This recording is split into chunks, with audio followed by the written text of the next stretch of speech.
I will now lead over to our final panel on this stage, stage 2 for tonight, which is the stage for data and security. Maybe before we introduce our last two panelists, I can say a few words about upcoming sessions that will take place later this afternoon or in the evening. There is a session starting at 5 p.m. With a speaker from WhatsApp, from Facebook. There is also a session with the Brazilian Data Protection Agency or Authority. And finally, there will also be a panel with Apple, Siemens, and Microsoft on, I am sure, very current issues. With this, I think now is the time that I may introduce our two panelists for our last panel on this stage 2. Before I introduce them, I will tell you the name of the panel, which is Dataspaces in Gaia-X, Potentials for Trustworthy, Secure, and Privacy-Preserving Data Sharing. And to discuss these topics, I'm happy to introduce Dr. Sabine Grapentin, who is the lead counsel digital health at Siemens Healthineers, and also Ms. Carmen Schmidt, who is the legal director at Volkswagen Group Info Services. Welcome, both of you. Thank you. Welcome. Thank you. Wonderful. I think it's time to start.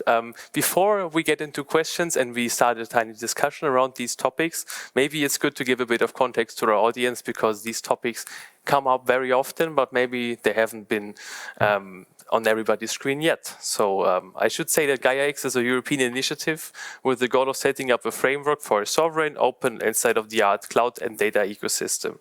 And this involves discussions around architecture, policies, and data spaces among a large amount of companies on different levels. And in that scope, and also beyond that, of high importance are so-called data spaces. And data spaces that are being built by different actors in this moment. It's hard to define what a data space really can mean and maybe what it can bring. But what is for sure that it is a way to describe ways of organizing and sharing data between or within or across sectors. For example, to increase transparency, to generate efficiencies, or also to innovate. And that's what we want to talk about today. So just to dive right in, maybe both of you, can you say a few words about firstly, your organization's business model, and then tell us about the role of data in your company. Maybe Sabine, if you want to start. Yeah, thank you very much for the introduction, and thank you for having me.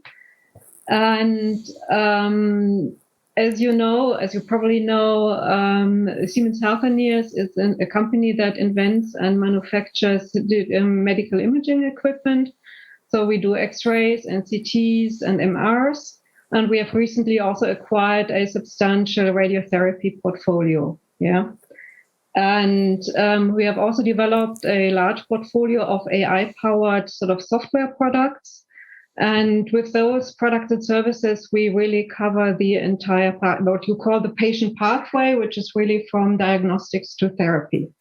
And in order to develop those AI-powered products, you need data, obviously. And as it is always the case in AI, you need high quality data, you need structured data and standardized formats. And I would like to maybe give you a few examples so that you know what kind of products and services we deal with. So, for example, the first example would be when it comes to CT table positioning. So the positioning of patients on a CT table.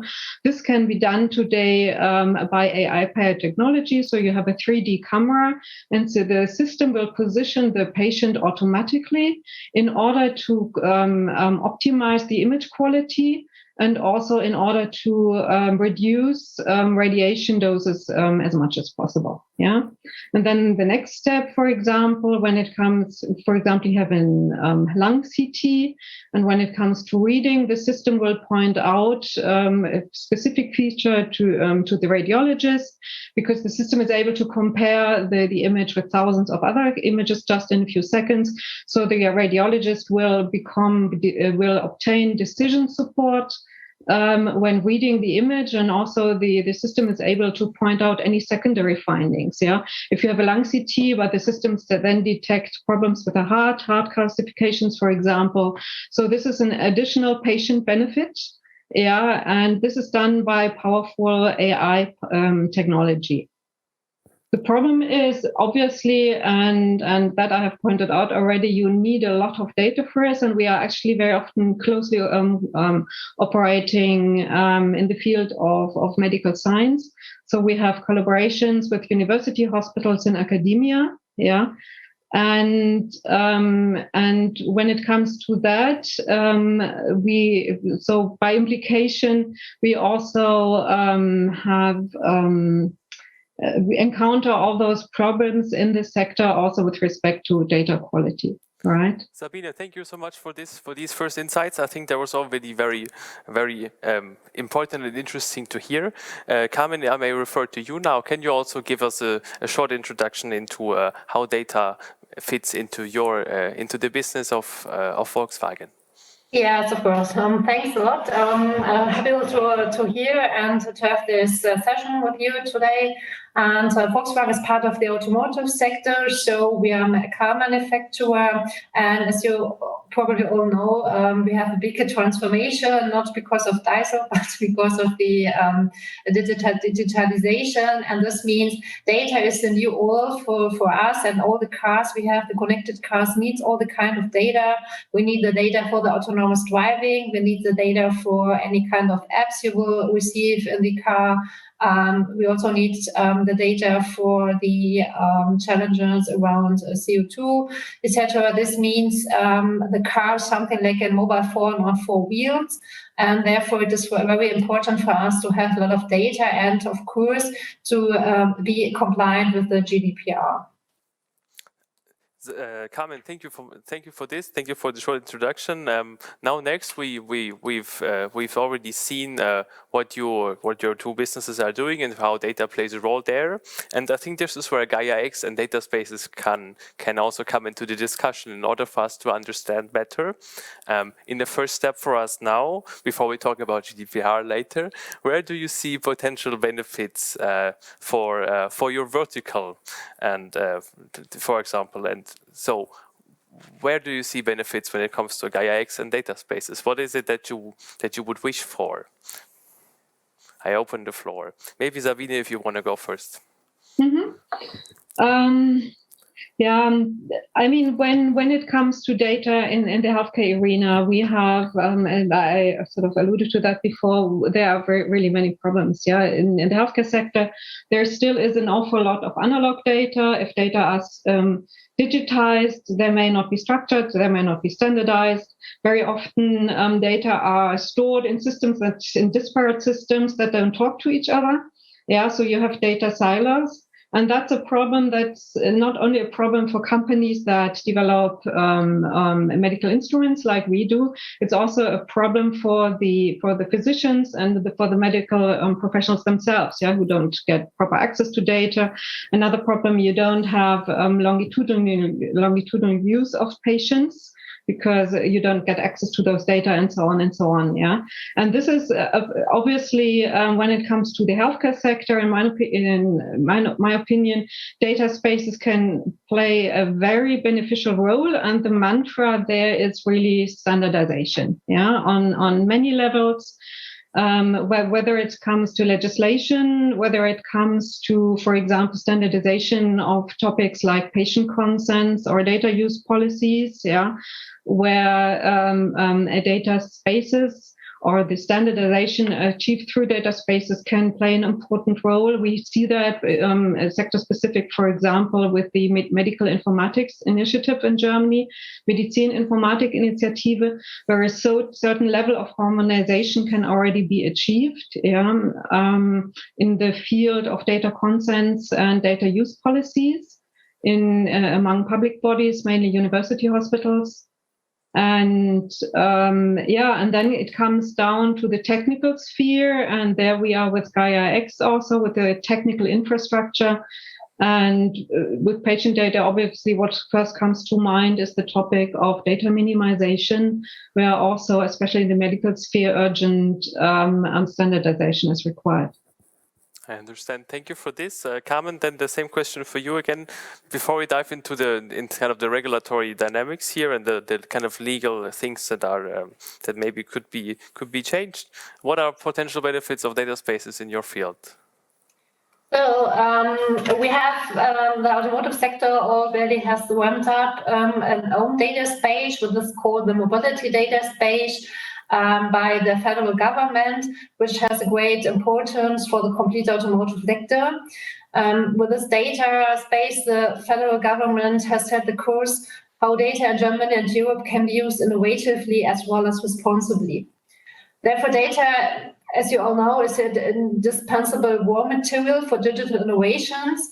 And in order for as many actors as possible to provide the data, a great deal of trust is necessary. And with this federal government mobility data space, an attractive international standard for handling mobility data, as well as its potential for safe, efficient, and environmentally friendly mobility has been created. This mobility data space is something like a data marketplace, where equal partners in the mobility sector can independently exchange data in order to enable and further develop innovative and user-friendly mobility concepts. This mobility data space differs significantly from existing data marketplaces in terms of transparency, data protection standards, decentralization, and self-determination rights with some of the particular challenges in our sector. It also offers users unique opportunities to share the added value potential of the data. And establishing it in the market is intended to contribute to the economic and digital sovereignty of Germany and Europe. And the technical conception is carried out in close coordination with European and national initiatives in order to ensure compatibility with the projects of Gaia-X as well as Catena-X. Thank you for this. I understand that as well. So I maybe to sum this up until this point, I understand that kind of compatibility and different formats, things that aren't really like where data doesn't really match together. This is an issue in many verticals, and I also understand that then very likely also due to regulatory regulatory dimensions, there can be different stages of development when it also comes to data spaces in different verticals. So far so good. So let's get to the bottom of this a bit more. As a privacy practitioner, you two, where do you see kind of the things that need to be addressed? Where do you see open questions when it comes to data spaces? What is it that should be done? I will ask you, Carmen, first this time. Okay, this first time I'll start. I think the general aim of the data spaces is to enable companies, authorities, and citizens to make extensive use of both personal as well as non-personal and also anonymized data in a secure and legally compliant way. The European data space should seek to enable data at all, and in addition, there is a standardization of access and the implementation of existing EU regulations, which are not always guaranteed in competing products from third countries outside the EU, Schrems 2. And Volkswagen is addressing these challenges for AG by supporting this mobility data space I just described, to remove the legal and technical obstacles that prevent data transfer between organizations. In particular, this data initiative includes tools and platforms for shared data use, create framework conditions for data governance, and contribute to improving the availability, quality, and operability of data. Thank you for this. Sabine, if you want to add on, say, open questions that you see around the data spaces. Yeah, I mean, from a privacy perspective, obviously, the main topic also in the healthcare sector is really patient trust. Yeah, when it comes to health data, this is a very personal topic. And it's a tricky issue to ask patients really to share their data for whatever research purposes or product and development purposes. Yeah.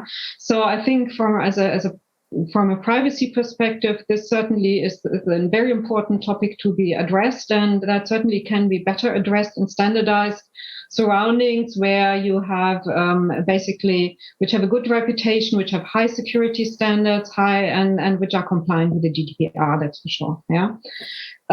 With respect to and another topic is obviously then privacy enhancing tools like data minimization, because in many cases a complete anonymization will not work. Yeah, if data are stripped down to an extent that they comply with the GDPR data anonymization standards, very often it will not be possible to work with those data. Yeah, so but on the other hand, it's very important to come to a data minimization as much as possible in a standardized way.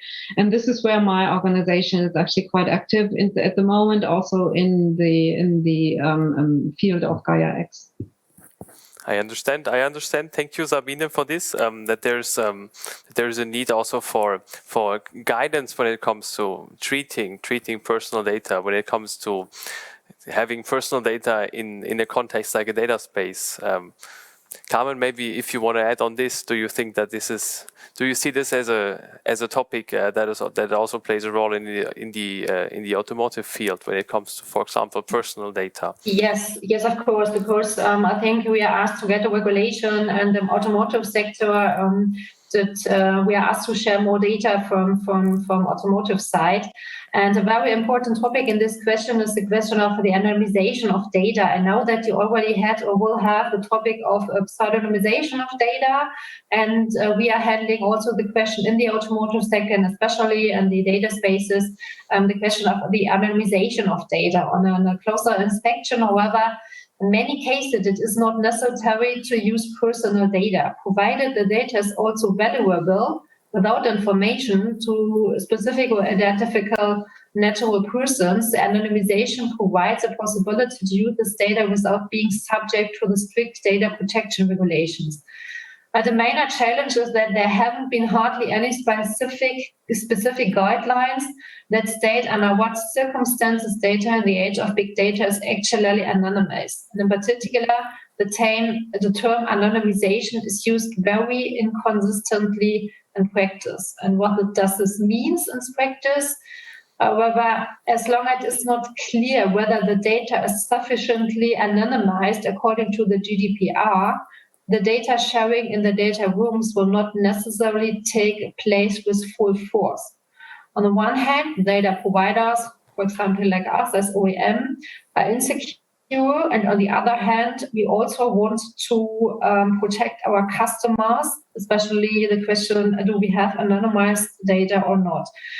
The alternative would be to work with pseudonymized data or to work with consent. But here the question again is, whether and how many citizens will give their consent to the processing of personal data in the cloud, or whether they would prefer to become the data better anonymized. And therefore, we very, very welcome the initiative of Bitkom. It's the working group handling the question of code of conduct anonymization that deals precisely with this issue. And this is a very good working group, which is also supported by VW Group. Thank you for this. Thank you, Carmen, for explaining more on this need for clarification, on this need for clear guidance when it comes to anonymizing data, when it comes to using different ways of when it comes to understanding better what is compliant, what isn't, how these things can be better addressed. I think that's already very helpful. Beyond that, beyond these questions around personal data, where do you see, maybe if I can ask like that, what is your understanding of the discussion that involves Dataspaces and Gaia-X on another level? That means when it comes to when it comes to sharing data in a sense where it kind of is beneficial and can for example generate innovation for actors involved. What is your thinking on this? Do you think that this is something that is easy to achieve, and if not, what are the hurdles to this? Maybe apart from anonymization issues, are there others? Sabine, if you want to go first, otherwise Carmen may go first. Yeah, when it comes to data sharing, obviously this is a very broad way of the very broad question. It always depends a little bit on the kind of data that you talk about. Yeah, I mean, we have been there. How personal are they? Are they personal? Are they anonymized? The more anonymized they are, the easier it is. Yeah. I mean, in the healthcare arena, it's very much. It's also really very much a public sector driven or public. It's very much public sector driven. So this is also a topic that will a lot depend on regulatory frameworks. Yeah, I mean, scientific. I mean, especially in the area I'm working in, scientific area research plays a large role, and there are simply certain ways of doing things, and over there already is quite a bit of data sharing. And from a privacy perspective, you also have this benefit of the research exemption. But for example, what we encounter as a private stakeholder is that sometimes in this arena, the boundary conditions also for private stakeholders are difficult. Yeah. So when it comes to, for example, research with data, there are sometimes simply expectations to industry stakeholders that we cannot meet. Yeah, you have the area of trade secrets, and you have also the situation that industrial companies need freedom to operate. They must be able to develop products and to distribute them. Yeah, and so when it comes to a regulatory framework with respect to, for example, a data sharing, especially in the healthcare sector, which is so much also a public sector driven in many cases. Yeah, it's important also to bear that in mind. Yeah, that, for example, research results and the value creation from data must also the legal framework must also consider the boundary conditions that industry stakeholders are subject to. Thank you. I think that is very insightful. Maybe Carmen, do you have a similar? Can you mirror these kind of statements? Yeah, I can mirror this, and I would like to have a look at Gaia, because the idea behind Gaia is to become the gold standard for cloud services worldwide, as well as the data sharing. And Gaia is working very closely with regulative institutions in Brussels, and therefore I think Gaia will find a lot of answers. How the regulation, what will be the meaning for the regulation for the practice. For example, Gaia tries to enforce European data protection standards and presenting data sovereignty even in cooperation. And therefore, I think it is very, very important that there's a close working basis between Gaia and the regulator in Brussels to see what, on the one hand, the theoretic idea will become what will be the effect in the practice. And this is what Gaia tries, as well as, for example, Gaia-X, as well as the mobility data space in Germany. I understand. Thank you for this, Carmen. So now we talked about regulatory dynamics that are important when it comes to data spaces. We talked a bit about privacy questions that are on the table when it comes to processing data and to kind of committing or like taking part in the data space as well. Maybe from maybe even on one level deeper, like when it comes to Carmen, when it comes to, for example, smart contracts, when it comes to different ways to interact within a data space, when it comes to kind of understanding how an interaction can actually take place, because this would help us to kind of also understand what are these, like how would this work in practice, right? I think this is a question that many people these days would ask themselves when it comes to kind of making data available in these kind of in such a fashion. What is your thinking about these kind of operational questions? Yeah, I think you have already mentioned the importance of smart contracts.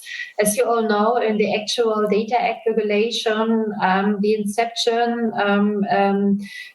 foresees that we will have B2B model clauses. I think that is a very important construction to make sure that in the B2B data sharing, we will have the same understanding and balanced conditions between the data provider and the data users.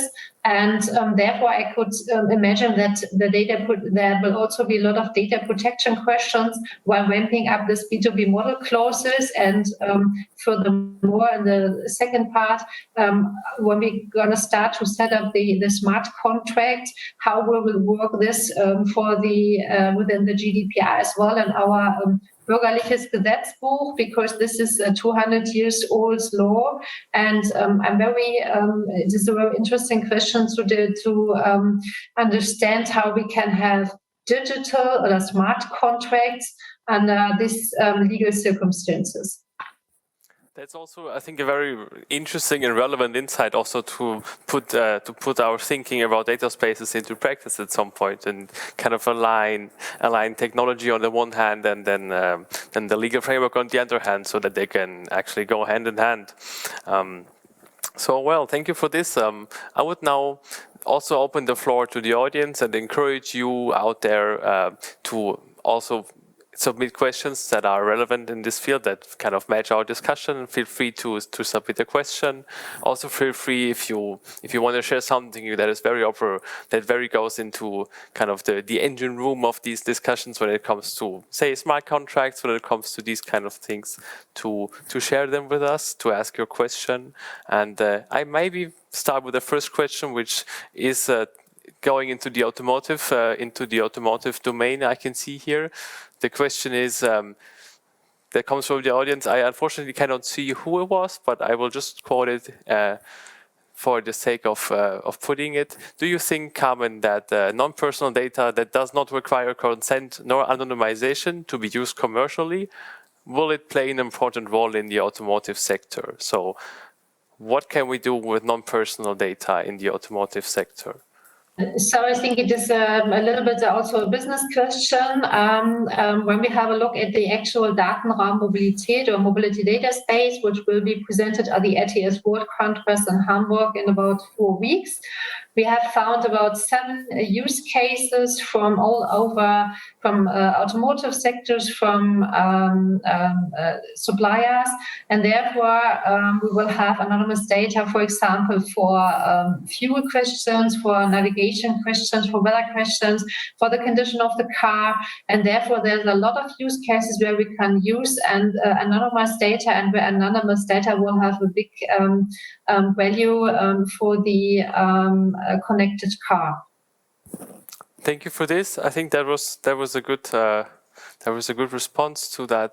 To also kind of give examples of how use cases could look like and where this could play a role. Another question I would put is that I see in the audience is, as an example, for data sharing in the industry requires a level of trust based on the ISO/IEC standard. Are these comparable? Are they comparable on the part of Gaia-X? So I think this is also targeted to a kind of question around trust and around these kind of standards. Is there anything you want to say about that? Is there anything you can say about trust?